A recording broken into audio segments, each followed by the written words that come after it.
여호수아 22장 21절부터 마지막 절 34절까지입니다. 오늘 말씀은 이제 문제가 해결되는 그런 내용입니다. 어제 말씀 19절, 20절에서도 이제 그 해결의 실마리가 있었죠. 너희가 깨끗지 아니하거든 하면서 서쪽으로 건너오면은 우리의 것을 너희에게 떼어서 나눠주겠다라고 하는 그런 말씀이 첫 번째 해결의 실마리가 되겠고요.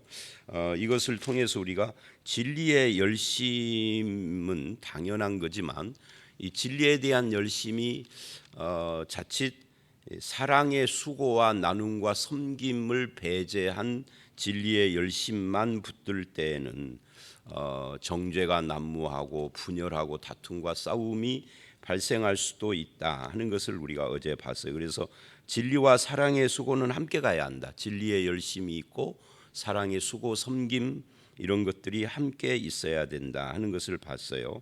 근데 오늘 말씀 이제 21절로 29절이 첫 번째 문단이고 여기는 이제 두 번째 해결이죠.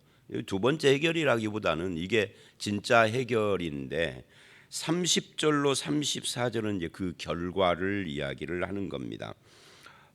오해를 받은 이 동쪽 지파 사람들은 우리가 이제 그렇잖아요. 우리도 누군가 나를 오해해서 나에게 와서 무슨 말을 하면 화부터 납니다.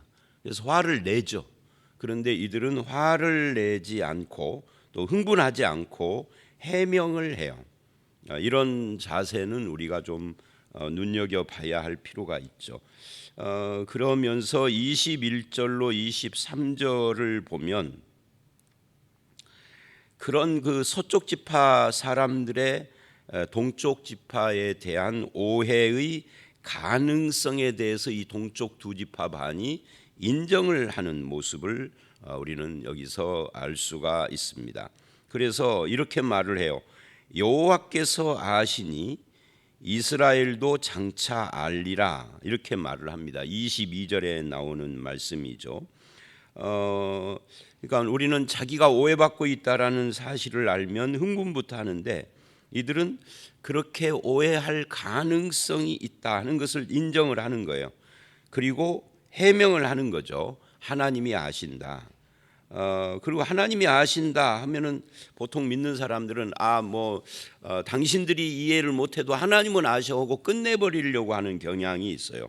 입 다물어 버리고 저도 그런 경향이 있죠. 하나님이 아시면 됐지 하고 그냥 해명도 안 하는 경향이 있습니다. 사람마다 성격은 조금씩 다르겠지만 그런데 하나님만이 아니라 이스라엘도 장차 알리라 하면서 이제 이 장차 안다는 것은 먼 훗날을 말하는 게 아니라 이제 이 23절까지 이야기를 한 다음에 24절서부터 적극적인 해명으로 알게 되는 것을 말을 합니다. 그러니까 이런 문제가 발생을 하면 흥분하기보다는 해명을 하는 것이 중요하다 하는 것을 알 수가 있습니다. 이게 안 되니까 이제 분열, 상처 이런 것들이 공동체 안에 발생하게 되는 거죠. 그리고 24절서부터 쭉 이야기가 29절까지 진행이 됩니다.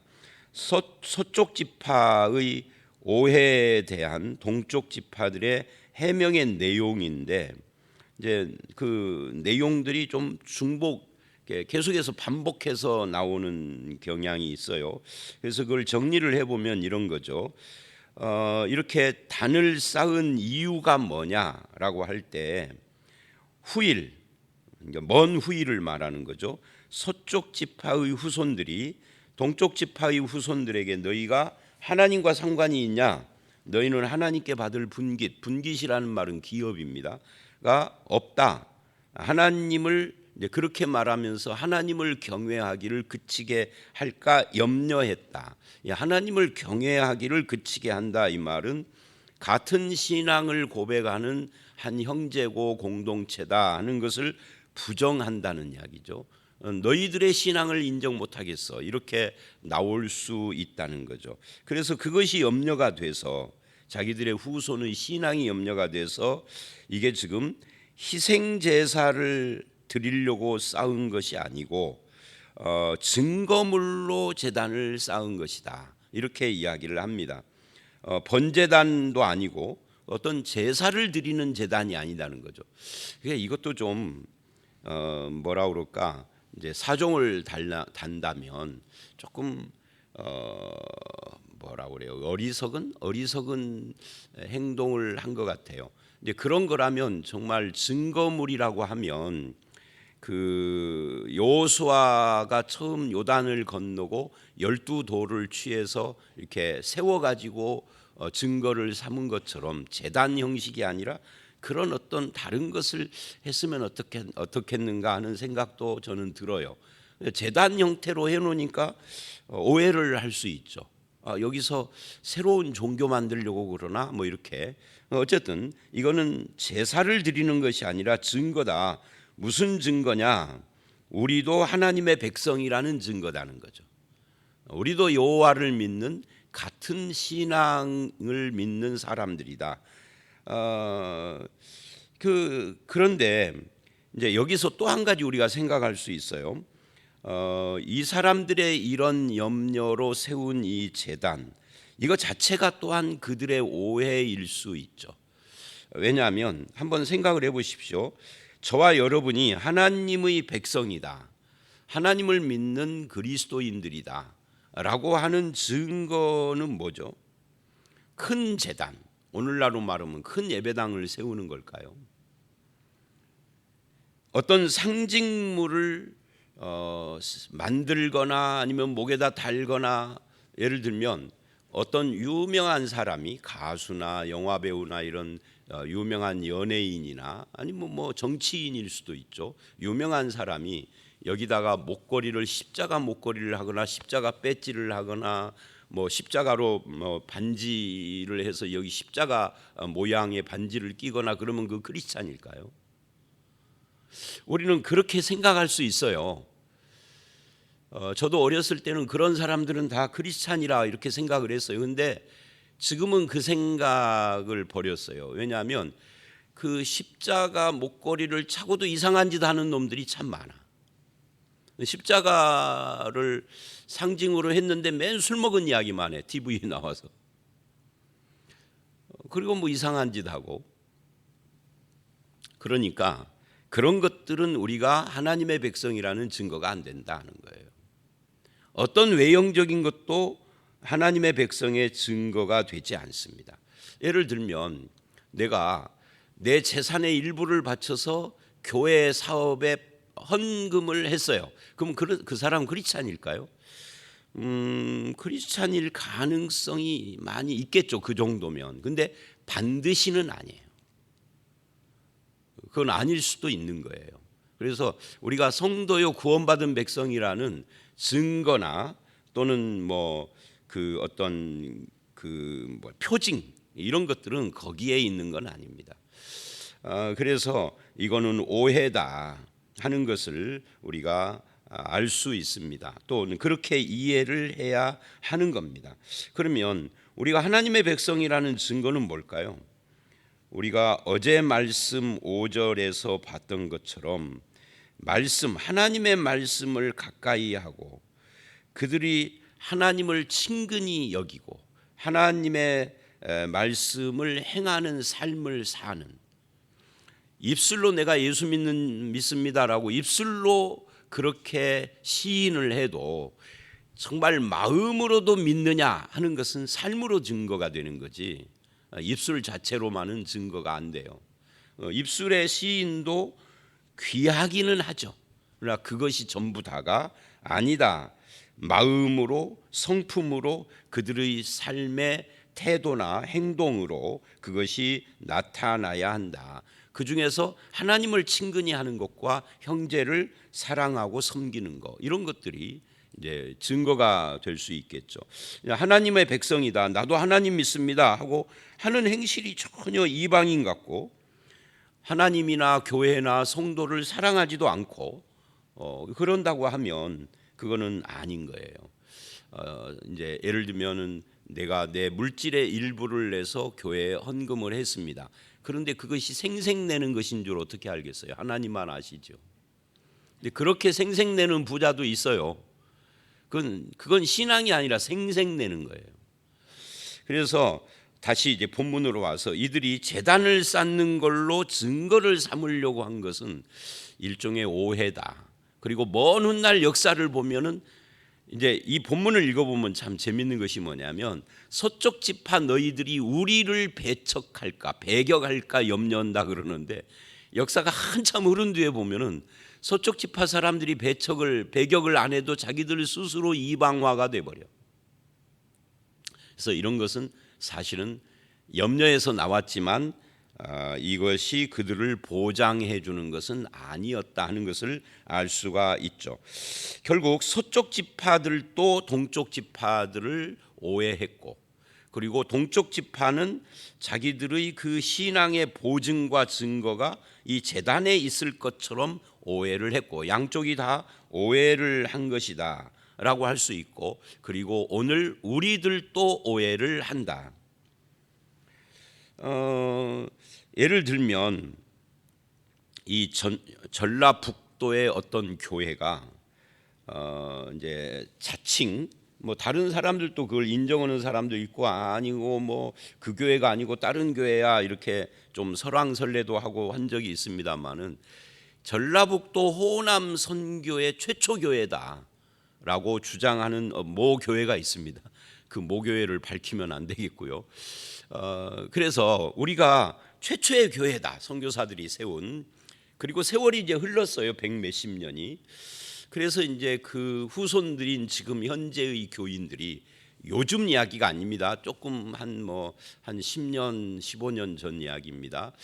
자, 우리가 호남 최초의 교회인데 호남 최초의 교회라는 것을 무엇으로 증거라기보다는 무엇으로 나타낼 것인가 해서 이제 이렇게 했습니다. 여기에 기념 예배당을 세우자. 뭐 호남 선교 몇 주년, 예를 들면 우리 한국 사람들 뭐 50주년 또는 100주년, 이건 뒤가 이 공으로 떨어지는 거 이거 좋아하잖아요. 그러니까 50주년, 100주년, 몇 주년이라는 거 제가 말을 하면 또 알아보니까 50주년, 100주년, 150주년 뭐 이런 걸 기념을 해서 세우자라고 교회 안에 일부 사람들이, 어쩌면 목사파가 그랬을 가능성이 있겠죠. 목사파가 그거 이제 주장을 하고 추진을 하려고 하는데 반대파가 생겼어. 뭐 돈 드는데 그런 걸 왜 하느냐, 우리 예배당 번뜩하게 자리 있는데. 이게 보통 반대가 아니라 교회가 둘로 쫙 갈라졌어요. 오랫동안 싸워가지고 교회가 완전히 박살이 났어요. 몇십 명밖에 안 남을 정도로. 뭐 지금은 조금 회복돼서 한 100여 명 모인다는 소리를 듣기는 했는데, 여러분 이게 웃기는 거 아니에요? 호남 선교 최초 교회 기념 예배당을 짓는 것 때문에 교회가 박살났다. 얼마나 웃겨요. 하나님께서 하늘에서 코웃음을 치실 것 같아. 야, 이놈들아, 너네 지금 뭐 하고 있냐? 그게 그렇게 중요하냐? 엄청 웅장한 예배당을 건축하는 것이 그게 신앙의 증명이 되느냐? 그래서 결론이 뭐냐면 교회는 박살났는데 엄청난 건축물은 지어놨어요. 저도 가서 구경도 했습니다만은, 근데 구경하는데요, 뭐 잘 지어놓기는 했는데 뭔 의미가 있을까 하는 생각도 들더라고요. 주님 재림하시면 그런 거 필요할까 뭐 하는 생각도 들고요. 어쨌든 이런 문제에 있어서 오늘날도 오늘 이 본문과 유사한 일들이 일어날 수 있다. 우리가 하나님의 백성이 된 증거가 그런 건축물이나 기념탑이나 뭐 이런 것에 있지 않다. 또 한 가지 이제 예를 들면 말이죠. 이제 목회를 하다 보니까 사람들이 요청도 안 했는데 막 이렇게 두꺼운 책들을 공짜로 막 우편으로 보내주는 경우가 있어요. 뭘까요? 예를 들면 땡땡교회 뭐 100주년 무슨 뭐 기념 뭐 교회 역사 그런 거 많이 하잖아요. 그런 걸 보내줘요. 그런데 이제 제가 은퇴를 앞두고 있잖아요. 그러니까 올해 최대 과제들 몇 개 중에 하나가 뭐냐면 이 책들을 어떻게 할까? 이거 버려야 할 것인데 이거 갖고 가기가 어려운데 쓰잘데기 없는 것들.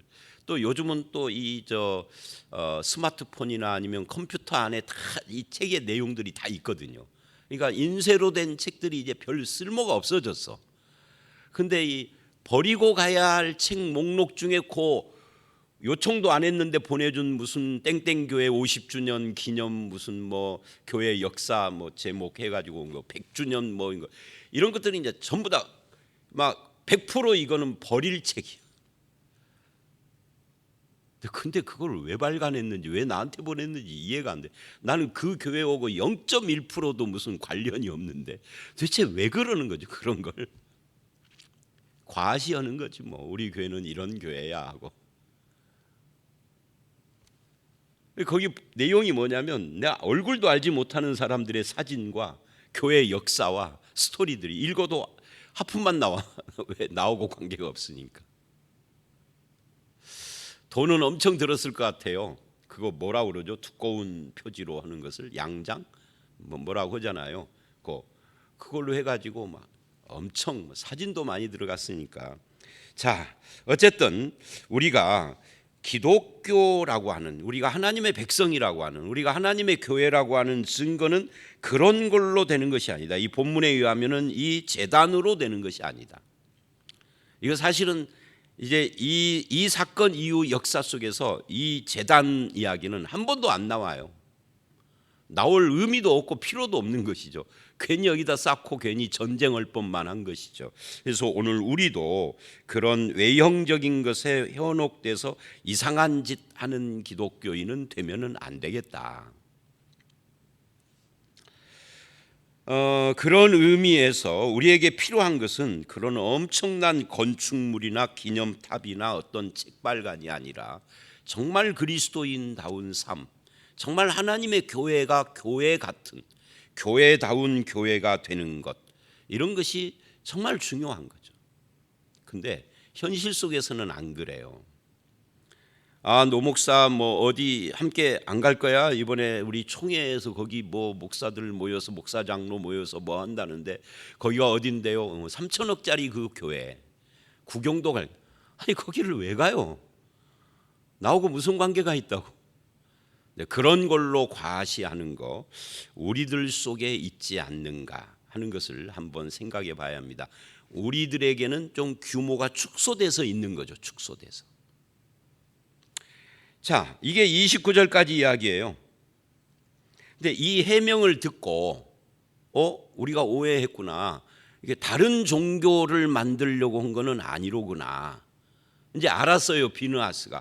그래서 30절로 34절 결과가 나오는 겁니다. 그래서 제사장 비느하스와 그와 함께한 회중의 지도자 곧 천천의 수령들이 이 말을 듣고 좋게 여긴지라 이르되 우리가 오늘 여호와께서 우리 중에 계신 줄 아노니 이는 너희가 이 죄를 여호와께 범하지 아니하였음이니 이제 너희가 이스라엘 자손을 여호와의 손에서 건져내었느니라. 건져냈다 이 말은 전쟁으로 우리가 서로 죽을 뻔했는데 이제 그거를 면했다 뭐 이런 이야기죠. 자, 그래서 이 이야기가 34절까지 저들이 그 해명을 듣고 돌아가서 보고를 하고 그 보고를 받은 뒤에 보고받은 이스라엘 사람들과 지도자들이 여호수아도 포함되겠죠. 즐거워하고 하나님을 찬송하고 거기를 옛이라고 하는 이름으로 그 지명을 부르게 됐다 이런 이야기인데 이 30절로 34절에서 우리는 용납의 정신 이런 것들을 우리가 보게 되는 겁니다.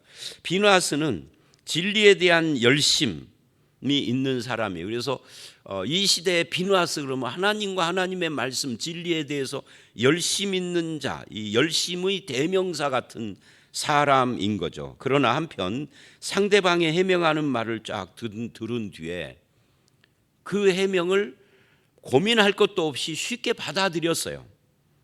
그리고 그들의 그 해명을 수용하고 용납하고 우리가 오해했구나 하고 넓은 마음으로 품어줬어요. 그러니까 이런 거죠. 비느하스는 진리에 열심이 있는 하나님에 대한 열정이 있는 사람이지만 마음이 꼬인 사람은 아니었다. 편협한 사람은 아니었다는 거예요. 근데 우리가 자칫 어제도 말씀드렸는데 진리에 열심이 있는 사람이 자칫하면 다 그런 건 아니지만 자칫하면 위험이 뭐냐면 편협해질 가능성이 있어요. 넓지가 않은 마음이 꼬인 거죠. 근데 30절을 보면 그들의 말을 듣고 좋게 여긴지라 그래요. 포용한 거죠. 그들의 보고를 들은 이스라엘도 다 즐거워하고 이들도 이렇게 그들을 품고 포용을 해줬어요. 그래서 형제가 오해를 풀고 하나가 됐을 때 오는 기쁨, 이게 30절로 34절의 첫 번째 교훈이다 하는 거예요. 오늘 우리도 공동체 의식이 뭐예요? 지체 의식이에요. 그게 얼마나 중요한가. 그런데 이 공동체 의식, 지체 의식의 핵심 중에 하나가 뭐냐면 넓은 마음, 이해하는 마음, 포용 정신이에요. 근데 넓은 포용 정신을 가지려면 뭐가 있어야 되느냐면 겸손해야 되죠. 남을 나보다 낮게 여기고 섬기는 마음이 있어야 되죠. 진리를 포기하라는 것이 아니라 진리의 열심과 이 지체의식, 넓은 마음, 포용하는 마음, 겸손한 섬김의 마음, 이 둘은 양날개 같은 것이다. 그래서 오늘 우리가 이런 태도를 좀 가질 필요가 있다. 그런데 사람이 이 둘을 균형을 갖추는 것이 굉장히 어려워요. 저는 저 자신을 모르니까 내 이야기는 할 수가 없고요. 나는 내 자신을 사람이 자기를 아는 사람 드뭅니다. 소크라테스가 너 자신을 알으라 한 것처럼 남 이야기를 해보면 이래요. 저 사람은 굉장히 포용력이 있어. 누구하고도 친화력이 있어. 그런데 아쉬워. 분별력이 없어. 이 사람은 굉장히 성경과 교리와 진리와 이런 것의 분별력이 아주 날카로워. 아주 분별력이 있어. 그런데 조금 겸손치 않거나 아니면 포용력이 없거나 조금 마음이 좁쌀이야. 편견도 있어. 이런 사람들이 대부분이에요, 주변에. 이 둘의 균형을 갖췄구나 하는 그런 것이 느껴지는 사람이 있기는 있는데 많지가 않아. 그래서 이제 저도 저를 모르고 여러분도 여러분을 모를 거예요. 그래서 늘 이 두 가지를 생각해야 합니다. 포용을 이야기하면 진리를 포기하고 진리를 이야기하면 포용이 없는 이 둘이 함께 공존하는 삶을 살아야 합니다. 교회도 그렇고요. 이게 없으니까 우리 사회가 지금 뭐예요? 양극화로, 경제적 양극화 말고요, 정치적, 이 사상적 양극화로 지금 굉장히 분열돼 있잖아요. 중간을 이야기하면 양쪽에서 다 욕먹어. 너의 정체를 밝혀라. 저는 이 말을 참 싫어합니다. 사쿠라 수박. 그들이 수박이라고 한 사람들 얼마 전까지는 한 공동체였잖아요. 자기들끼리. 공동체라는 말을 쓰는 게 좀 그러는데 한 당이었잖아요. 그런데 내가 지지하는 사람을 싫어한다고 사쿠라라고 그냥 내치잖아요. 이런 걸 보면서 참 우리 사회가 경제만이 아니라 모든 것에 양극화를 하고 치달리고 있구나. 근데 기독교인도 거기에 놀아. 내가 언젠가 설교 시간에 얼마 전에 그랬죠. 목사님의 정체를 밝히. 목사님은 목사님은 어느 쪽입니까? 찬성입니까? 아니 그걸 왜 목사한테 그런 걸 물어요? 참 이상해. 그래서 네 편 내 편을 가르려고. 우리는 너무 포용력이 없어. 진리의 분별력도 없고 포용력도 없고 이 둘의 조화가 없어 우리 속에는. 자, 그렇고요. 34절에 옛이라는 이름을 붙여줬어요. 이것은 여호와께서 우리 가운데 계시는, 우리 중에 계시는 하나님이 되시는 증거다. 그 증거가 뭐냐? 이 옛이라는 말이 증거라는 뜻이에요. 증인이라는 뜻이고요.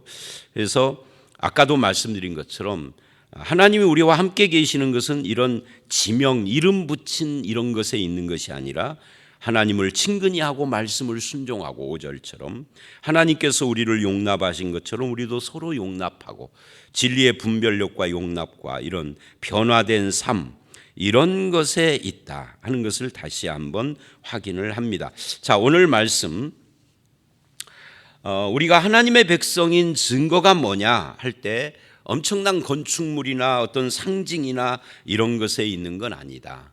우리의 신앙 고백과 일치하는 삶, 성품과 삶에 있다 하는 것을 알 수가 있고요. 그 다음에 이들이 저들을 품어주는 것을 통해서 진리의 열심과 관용, 이 둘은 함께 가는 두 날개여야 한다.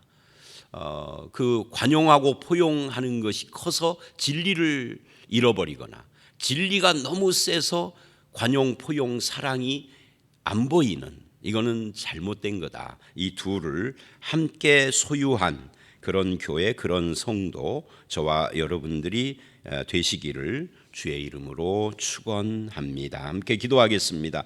하나님 아버지, 이 이스라엘이 둘로 갈라져서 분쟁과 전쟁의 위기 앞에 있을 때 저들의 오해에 대한 해명을 듣고 그리고 그것을 받아들이는 오늘 이스라엘 사람들의 모습을 통해서 우리가 하나님의 백성이 된 증거는 어디에 있는가를 다시 한번 생각해 봤습니다.